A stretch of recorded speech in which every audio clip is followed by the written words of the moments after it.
ओम शांति।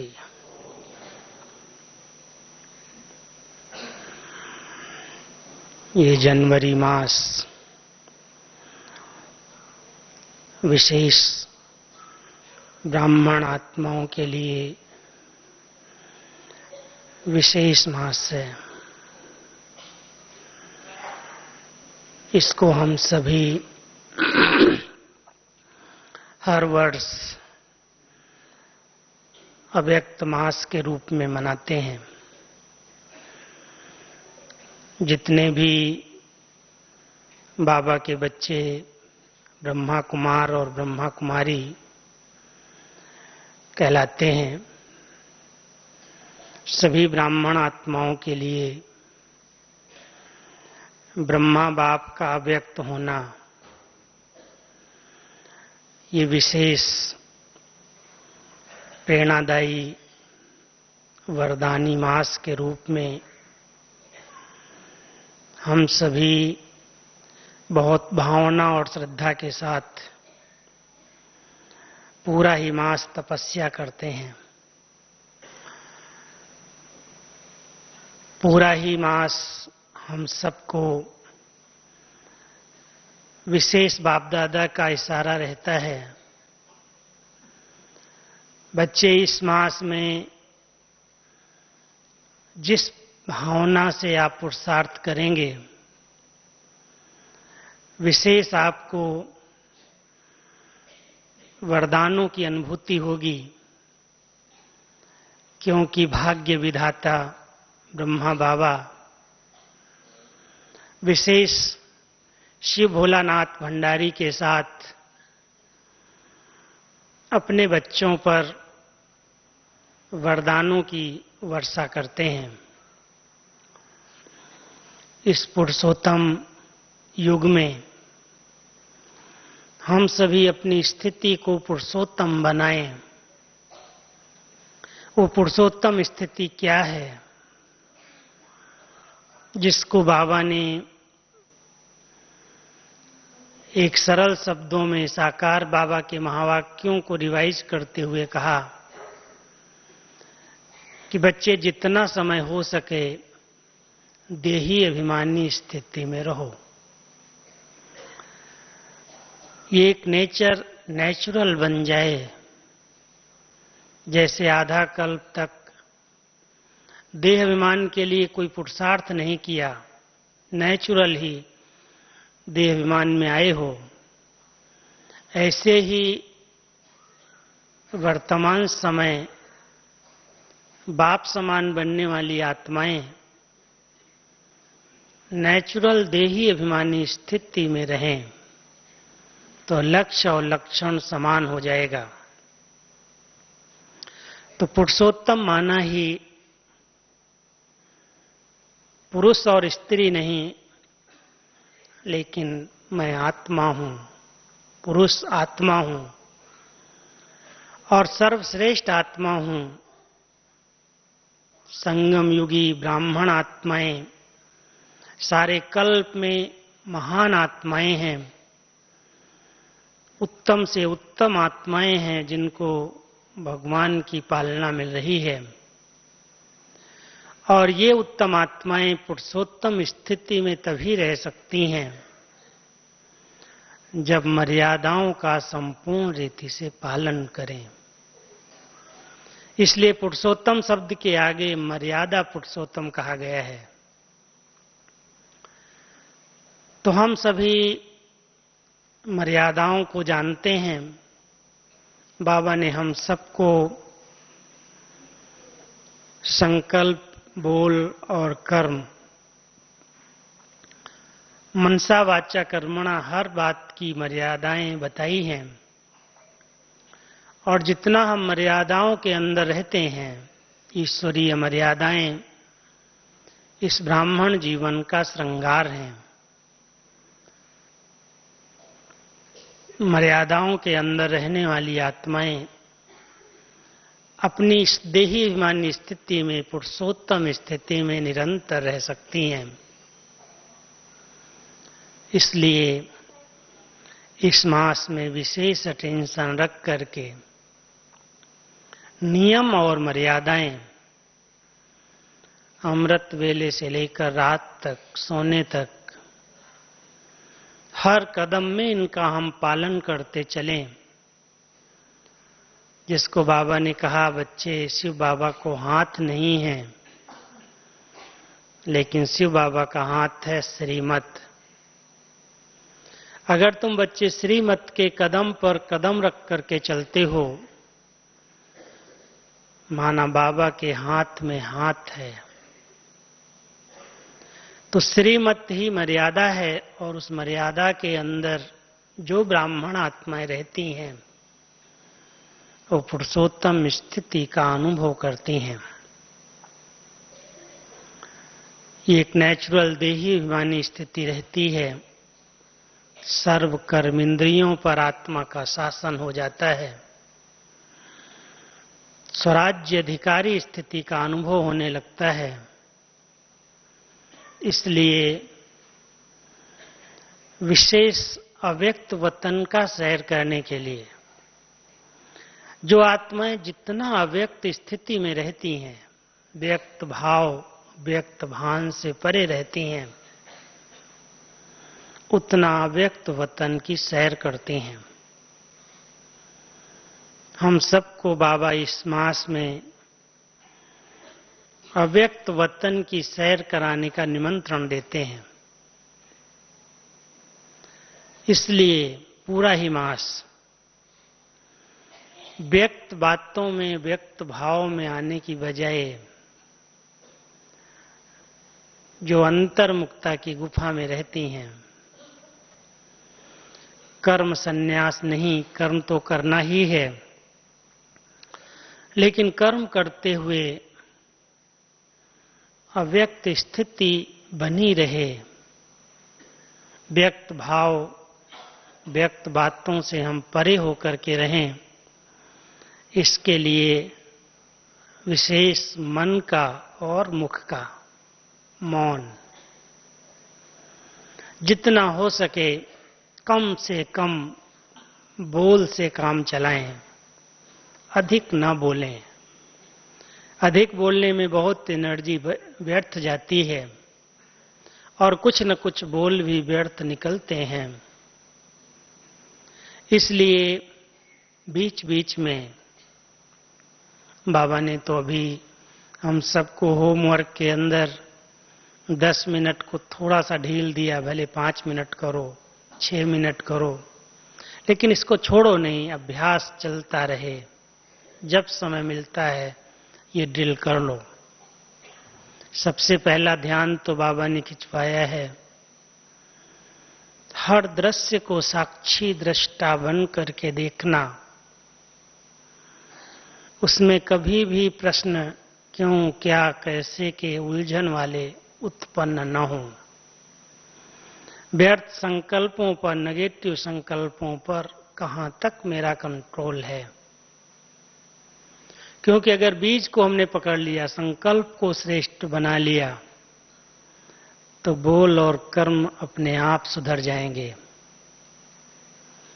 तो पहला एक संकल्प रहता है कि हर एक बाबा का बच्चा अव्यक्त वतन की सैर करने के लिए, अव्यक्त स्थिति का अनुभव करने के लिए कुछ सेकंड के लिए अपने मन को, संकल्पों को विराम देना सीखे।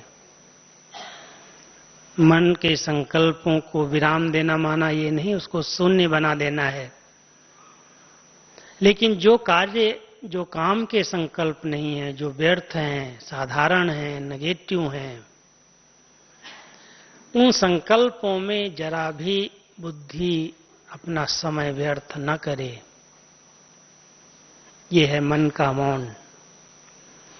मुख का मौन का मतलब ये नहीं कि कुछ भी हो जाए, बोलना ही नहीं है, लेकिन जितने कम बोल में, बाबा हमेशा कहते हैं महान आत्माओं के बोल गिनती किए जा सकते हैं। अगर सारे दिन के बोल कोई गिनती करना चाहे तो गिनती कर सकता है कि आज हमने सारे दिन में कितना बोला। जहां पर 10 बोल से काम हो सकता है, वहां पर 2 शब्द 2 बोल बोल करके काम निकाल लिया जाए, 10 की बजाय 15 बोल न निकले। कम से कम बोल बोल करके इस एनर्जी को बचाएं। ये बहुत बड़ी एनर्जी है और इसमें बहुत समय, बहुत सारी बातें बोल से व्यर्थ जब निकलने लगती हैं तो कितनी टकराव, कितनी समस्याएं, कितनी बातें, जिसको आज बाबा ने बहुत अच्छा वरदान के रूप में कहा कि जब आप बच्चे अंतर्मुखी बनते हो तो 3 भाषाएं आपकी अलौकिक भाषाएं हो जाती हैं। बोलने से भाव बदल सकते हैं, साइलेंस में जाने से, अंदर अंतर्मुखी बनने से भावना की भाषा को हम कैच कर सकते हैं, संकल्पों की भाषा को कैच कर सकते हैं, नयनों की भाषा को समझ सकते हैं। इसलिए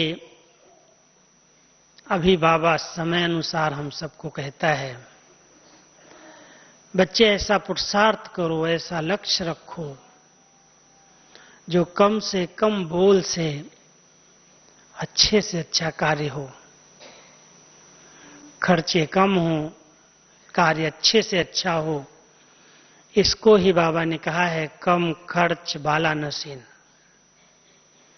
स्थूल में भी खर्चे कम हों, संकल्प भी कम चलाने पड़े, बोल भी कम निकले, लेकिन काम अच्छे से अच्छा हो जाए। ऐसे मधुर बोल, बहुत सम्मान देने वाले बोल, आवश्यक बोल मुख से निकलें तो इस पूरा जनवरी मास, हर एक, सिर्फ 18 जनवरी के दिन नहीं, 18 जनवरी तो अव्यक्त वतन की सैर करने का है ही, लेकिन ये फाउंडेशन मास है।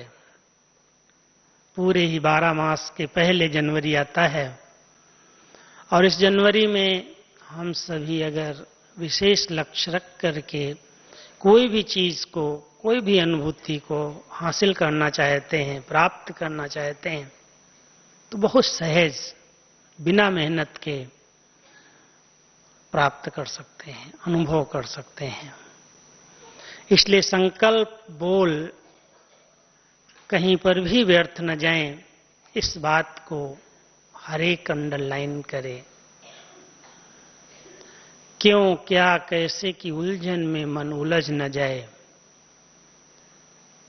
अपने पार्ट को और अन्य आत्माओं के पार्ट को बहुत न्यारे प्यारे होकर के, साक्षी दृष्टा बन करके देखें।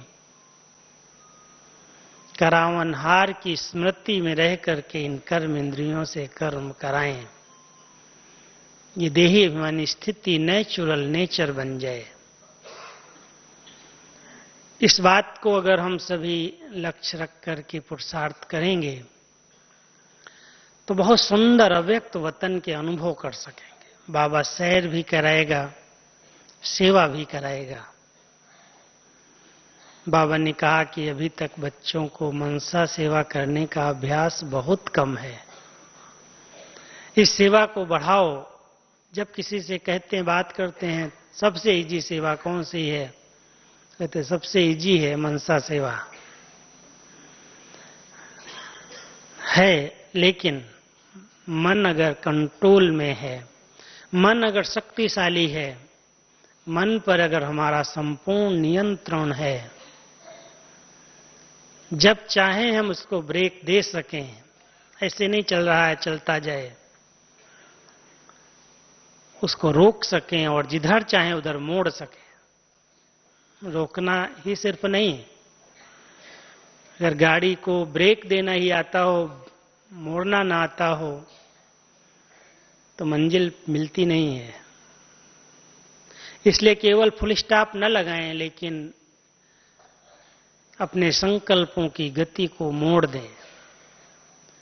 श्रेष्ठ संकल्पों से हम साकार वतन से अव्यक्त वतन और अव्यक्त वतन से मूल वतन की यात्रा करें। ये निराकारी स्थिति और अव्यक्त स्थिति, फरिश्ता स्थिति अनेक प्रकार की समस्याओं से मुक्त कर देगी, अनेक प्रकार के संस्कारों से मुक्त कर देगी। जो संस्कार बार बार वार करते हैं, भारी बना देते हैं, बोझ डाल देते हैं, उन सब संस्कारों पर इस पुरुषार्थ से हम विजयी बन सकते हैं। आज बाबा की मुरली में 2 इशारे थे विशेष। एक तरफ बाबा ने कहा सहज योगी जीवन के लिए कमल आसन पर विराजमान रहो। कमल आसन योगियों का आसन है। आप सभी विचार करना, हमारे यादगार में देवताओं को एक कमल आसन दिया गया है। संगम पर हम ब्राह्मण आत्माएं जितना लाइट रहती हैं, हल्की रहती हैं और प्रकाश स्वरूप स्थिति में रहती हैं, उतना इस आसन पर रह सकते हैं। सब कुछ करते, सबके साथ संबंध निभाते, न्यारी और प्यारी स्थिति रहे, निर्लिप्त स्थिति रहे, यही कमल आसन है। कमल कोई स्थूल में नहीं है जिस पर बैठ जाएंगे, और उस कमल के फूल पर तो कोई बैठ ही नहीं सकता है। विचार करके देखो कि फूल के ऊपर कैसे बैठा जाएगा। एक उंगली भी रख देंगे तो मुरझा जाएगा, बैठेंगे कैसे। इसलिए बाबा ने एक हम सबको अलौकिक आसन दिया है। स्थिति डबल लाइट रहे, न्यारी प्यारी और निर्लिप्त रहे। स्थिति को जमाने का विशेष पुरुषार्थ इन 2 मास में हम सब करें। इसलिए 8 स्थितियां हम सबको भेजने की कोशिश की है। पहली स्थिति ये है, पुरुषोत्तम स्थिति जब हमारी बनेगी तो उसके बाद हम इच्छा मात्रम अविद्या स्थिति का अनुभव कर सकेंगे। क्योंकि इच्छाएं ही सबसे अधिक प्रॉब्लम पैदा कर रही हैं। हमारा एक बहुत सुंदर स्लोगन जगह जगह पर लगा हुआ है, सेंटर्स पर भी रहता है, इच्छाएं कम कर दो तो समस्याएं कम हो जाएंगी। सभी समस्याओं का कारण इच्छाएं हैं। कई बार हमें स्थूल सब बाबा ने प्राप्तियां करा दी हैं, उसकी इच्छाएं नहीं रहती हैं, लेकिन सूक्ष्म में मानसान की इच्छा, कई आत्माओं को सेवा से भी बहुत प्यार है और सेवा के कारण अनेक प्रकार की इच्छाएं पैदा होती हैं। इस इच्छा मात्रम अविद्या, जैसे इच्छा की विद्या ही नहीं है, इस स्थिति का भी अनुभव करके देखें। कोई भी इच्छा नहीं है। हो सकता है क्या? इच्छाएं कभी मरती नहीं है, ध्यान रखना। लेकिन इच्छाएं अच्छा बनने नहीं देंगी, ये भी बहुत अंडरलाइन बाबा ने कराया है।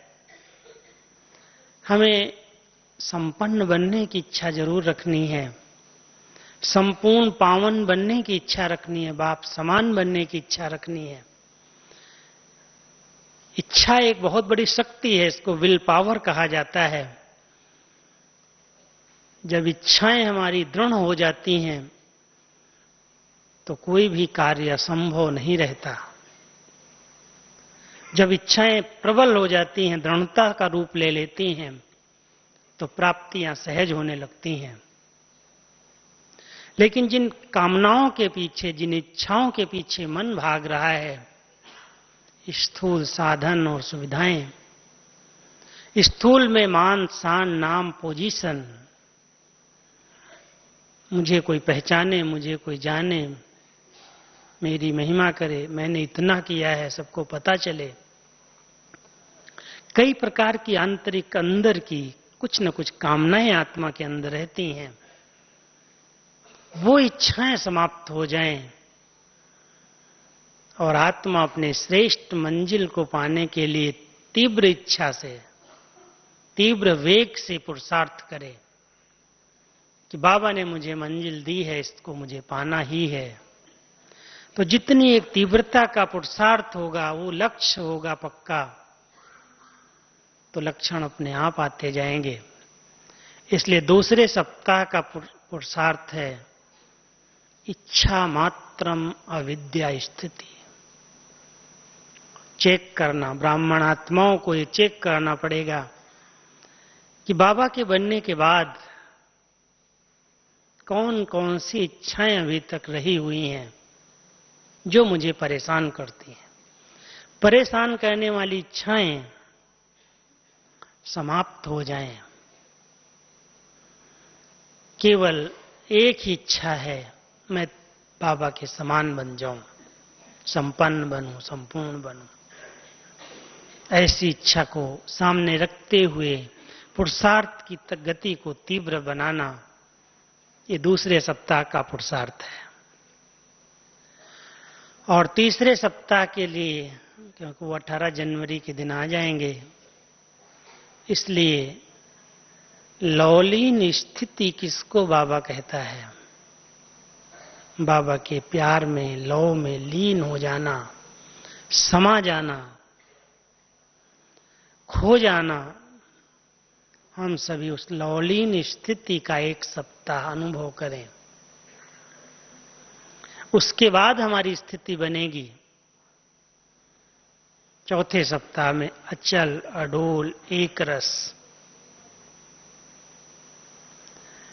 इस पुरुषार्थ की बुक भी छपी है 18 जनवरी पर, उसके पहले सबको मिलेगी। और सबके पास ये विशेष होमवर्क जा चुका है सेंटर्स पर मधुबन से।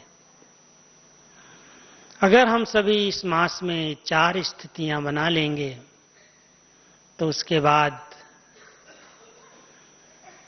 निर्संकल्प स्थिति, अव्यक्त स्थिति, बीज रूप की स्थिति, बेफिक्र बादशाह की बेगमपुर की स्थिति, संपन्न कर्मातीत स्थिति, इन भिन्न भिन्न स्थितियों का हम अनुभव कर सकेंगे। क्योंकि स्थिति जमाने के लिए हम बाबा के बच्चे बने हैं, स्थिति बिगाड़ने के लिए नहीं। कोई भी बातें, कुछ भी हो, कितनी भी हलचल हो, माया का कोई भी स्वरूप सामने आ जाए, ब्राह्मण परिवार में कोई भी प्रकार का पेपर आ जाए, कोई निमित्त आत्माओं के द्वारा भी पेपर आ जाए, लेकिन मैं अपनी स्थिति इतनी अच्छे से अच्छी बना लूं, मजबूत कर लूं, कुछ भी हो जाए मेरी स्थिति को कोई हिला नहीं सकता। ऐसी स्थितियां संगम युग पर हम सभी ब्राह्मण आत्माओं की प्रॉपर्टी हैं। अगर ये प्रॉपर्टी हमारे साथ है तो बहुत अंतकाल सुहाना हो जाएगा, अच्छा हो जाएगा। किसी आत्मा की चलते चलते किसी पेपर के कारण ब्राह्मण आत्माओं के संगठन में, परिवार में कुछ न कुछ संस्कारों का, स्वभावों का, सेवाओं के विस्तार में कुछ तेरे मेरे का, एरिया का बहुत सारा बंधन आता है, हिसाब किताब आता है। कुछ भी हो जाए, सब सेवाएं कोई बंद करा दे मेरी, कुछ आगे बढ़ने न दे, पीछे खींचने की कोशिश करे, चेक करना, कुछ भी हो, मैंने अपनी स्थिति ऐसी बनाई है कि कुछ भी हो जाए मेरी स्थिति हिलेगी नहीं, अचल अडोल एक रस रहेगी। मैं बाबा को अपनी स्थिति का सबूत दूं। सेवा का सबूत देने के लिए बहुत लोग भाग दौड़ कर रहे हैं। बाबा कहता सेवाएं तो अपने आप होंगी, वो तो होनी ही है, इतना बड़ा परिवार देखने के बाद बाबा कहते हैं अभी तो ब्राह्मणों की बहुत वृद्धि होनी है। 25-26 हजार बाबा को ज्यादा नहीं लगे। ऐसे लग रहा था कि बाबा चाहता है कि एकदम हजारों लाखों की सभा हो। बाबा की इतनी बड़ी दिल, इतनी बड़ी भावनाएं हैं, चुंबक बन करके बैठा है तो आने तो हैं ही सभी। हम सेवाओं के पीछे अपनी स्थिति को बिगाड़ न लें। मेरे स्टूडेंट, मेरी एरिया, मेरा स्थान, मेरा मेरा करके जो हमारी एक अच्छी स्थिति होनी चाहिए, निर्विघ्न स्थिति होनी चाहिए, निसंकल्प स्थिति होनी चाहिए, बेगमपुर की स्थिति होनी चाहिए, क्या हमारा ध्यान अपनी स्थिति की ओर है? उसके लिए मैंने कौन सा लक्ष्य रखा है जीवन का? किसी बातों को हमने आधार बनाया हुआ है या हमारा आधार केवल एक बाबा है, बातें नहीं है? जो आत्माएं बाबा के चिंतन में, बाबा की स्मृतियों में रहती हैं, जिनके ध्यान पर है कि बाबा मेरे से क्या चाहता है, सेवाएं तो अपने आप होंगी, कराएगा अपने आप। हम सेवाओं के बिना तो रह भी नहीं सकते। सेवाएं एक सेकंड पार्ट है, लेकिन सेवाओं का सबसे अच्छा साधन है श्रेष्ठ स्थिति, और श्रेष्ठ स्थिति का आधार है श्रेष्ठ स्मृति। जब स्मृतियां हमारी अच्छे से अच्छी रहती हैं, कोई कमजोरी की बात स्मृति में नहीं रहती, अपनी और दूसरों की। कई बार हम अपनी कमजोरियों को, अपनी कमियों को नहीं देखते हैं, उन पर ध्यान कम जाता है। लेकिन दूसरा अगर व्यक्ति सामने आ जाता है तो उसकी सब कमजोरियां, उसकी सब कमियां, उसने कब मुझे क्या कहा था, इसके साथ मेरी कौन सी घटना घटी थी, हो सकता है 5 साल 10 साल हम उसको भूले हुए हों, लेकिन अगर वो व्यक्ति सामने आ जाता है, फौरन वो स्मृति आ जाती है कि इस व्यक्ति ने इस समय मेरे साथ ऐसा व्यवहार किया था, ये है ऐसा, इसे संभल के रहना। बहुत सारी बातें उसके प्रति उस समय जागृत हो जाती हैं स्मृति के अंदर। पास्ट की स्मृतियों पर ब्रेक लग जाए और उसकी विशेषताओं पर हमारा ध्यान जाए, हम अपनी स्मृतियों को चेक करें। अगर पास्ट की व्यर्थ और नेगेटिव बातें, कमजोरी की बातें, स्वभाव और संस्कार की बातें उसके सामने आते ही हमारे अंदर इमर्ज हो गई स्मृतियां, स्थिति को बिगाड़ देंगे। यदि मैं आत्मा अच्छे से अच्छी स्थिति में रहना चाहती हूं, तो बाबा जो रोज हमें होमवर्क दे रहे हैं, उसका रोज सुमिरन करते करते स्मृति स्वरूप बन जाए। सुमिरन जरूरी है। पहले हमने चिंतन किया, मनन किया, सुमिरन किया, और सुमिरन करते करते हमारा स्वरूप स्मृति स्वरूप बन गया। अगर सुमिरन ही नहीं है, अगर कहें हम आप बाबा की मुरली रिवाइज कीजिए, हमको तो याद ही नहीं रहता है, याद ही नहीं है। वैसे अगर पूछा जाए तो दुनिया भर की बातें याद रहेंगी। लौकिक परिवार के अंदर क्या हुआ, कौन है, कितने संबंधी हैं, पता नहीं, कितनी बड़ी लिस्ट सामने रहती है, सब बातें याद आ जाती, स्मृति रहती है। लेकिन बाबा की मुरली में आज क्या था, स्मृति कोई याद कराता है तो भी याद नहीं आती, एक बात भी कभी कभी याद नहीं आती। इतना स्मृति पर हमारा अटेंशन नहीं है। इसलिए बाबा कहता अटेंशन और चेकिंग, बार बार उसको रिवाइज करो। रिवाइज करने से स्मृति का स्वरूप बनते जाएंगे, और जब स्मृति में बातें रहेंगी तो स्थिति अच्छी बन जाएगी, और स्थिति अच्छी बन जाएगी तो परिस्थितियां कैसी भी क्यों ना आ जाएं, विजय हुई पड़ी है। इसलिए हर एक को अपनी स्थिति जमाने का पुरुषार्थ करना, जमाना है। छोटी छोटी बातों में, मैं इस बार कोई से मिल रहा था, हमने कहा एक चार्ट मधुबन में आप भेज सकते हो।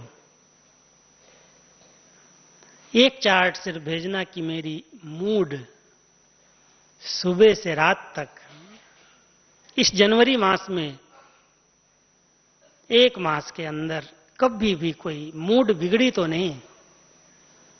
कभी बहुत ऊंची मूड और कभी एकदम अपसेट, कभी एकदम हर्षित, जैसे सब प्राप्तियां बाबा ने करा दी, खुश मूड, खुश मिजाज, कभी एकदम निराश, कभी दिल से कष्ट।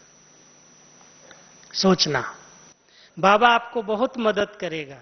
वरदानी मास है, और इस मास में भी अगर मूड नीचे ऊपर होती रही तो फिर पूरे साल क्या करेंगे। इस मास में आप चेक करना कि मेरी मूड सचमुच एक रस रही, कुछ भी हो जाए होने दो। बाबा हमारा सर्वशक्तिमान साथी है। इंजेक्शन तो लग गया ना साथी का, उससे सब बीमारियां ठीक हो जाती है। एक इंजेक्शन लगा देते उसको लाइफ मिल जाती है। हमको बाबा ने ज्ञान का इंजेक्शन लगाया है, अपने साथ का इंजेक्शन लगाया है।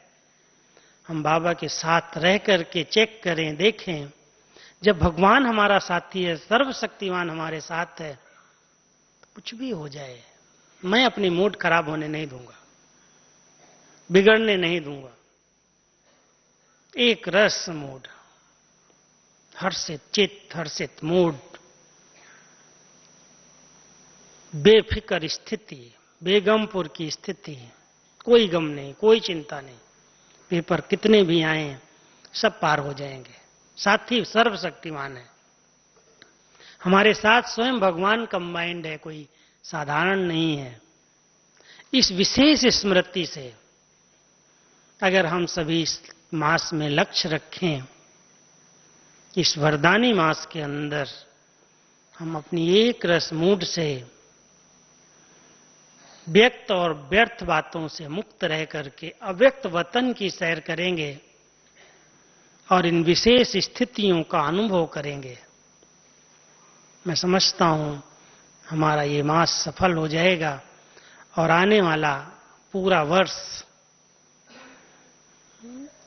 पेपर का वर्ष भले हो, कितने भी शारीरिक संबंध के, शरीर के, प्रकृति के, धन के, संपत्ति के पेपर आ जाएं, लेकिन मैं आत्मा अपनी श्रेष्ठ स्थिति के द्वारा हर पेपर को पार करके बाबा से नंबर 1 का सर्टिफिकेट लूं। 5 बातों का चार्ट इस मास हर एक नोट करना।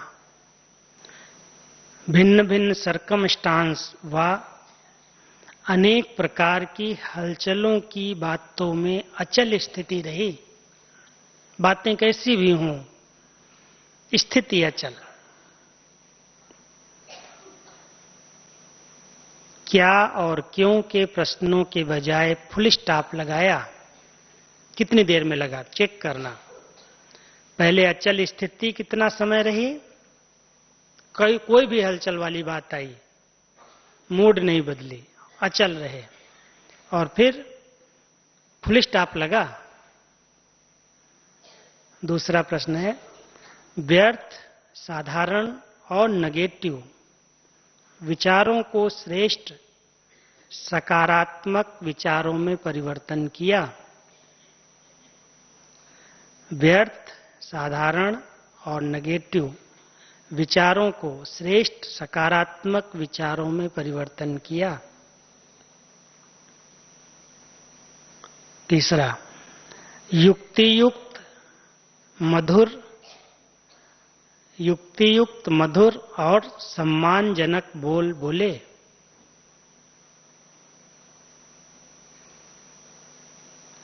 युक्तियुक्त मधुर और सम्मानजनक बोल बोले। चौथा, कर्म में डबल लाइट, कर्म योगी स्थिति का अनुभव किया। कर्म में डबल लाइट, कर्म योगी स्थिति का अनुभव किया। और पांचवा, निराकारी और फरिश्ता स्वरूप में स्थित होने की ड्रिल कितने बार और कितना समय किए। क्योंकि बाबा ने 24 बार बोला है, तो हम चेक तो करें कम से कम रोज कितना बार और कितना समय, 5 मिनट होता है, 2 मिनट होता है, 1 मिनट होता है, या 8 मिनट, 7 मिनट, कितना होता है। अगर चेक करेंगे तो पूरे घंटे, 24 घंटे के अंदर का चार्ट लिख सकते हैं। तो निराकारी और फरिश्ता स्वरूप में स्थित होने की ड्रिल कितने बार, कितना समय किया। तो ये जनवरी मास के लिए 5 बातें विशेष चार्ट के रूप में भेजी गई हैं और डायरेक्शंस तो वही हैं। अंतर्मुखता पर ध्यान हो, विशेष अव्यक्त मास है, इसलिए कर्मयोगी करावनहार की स्मृति बनी रहे, व्यक्त भाव, व्यक्त बातों से मुक्त रहें। अभी हम सभी 3 मिनट के लिए ड्रिल करेंगे। तो सभी साकार वतन से अपने लाइट के वतन में, फिर लाइट के वतन से मूल वतन की स्थिति का अनुभव करो। भ्रकुटी आसन को छोड़ना नहीं, आसन पर बैठ करके करना। बाबा की पलकों में बैठ करके बहुत लाइट बन करके लाइट के वतन में चलो।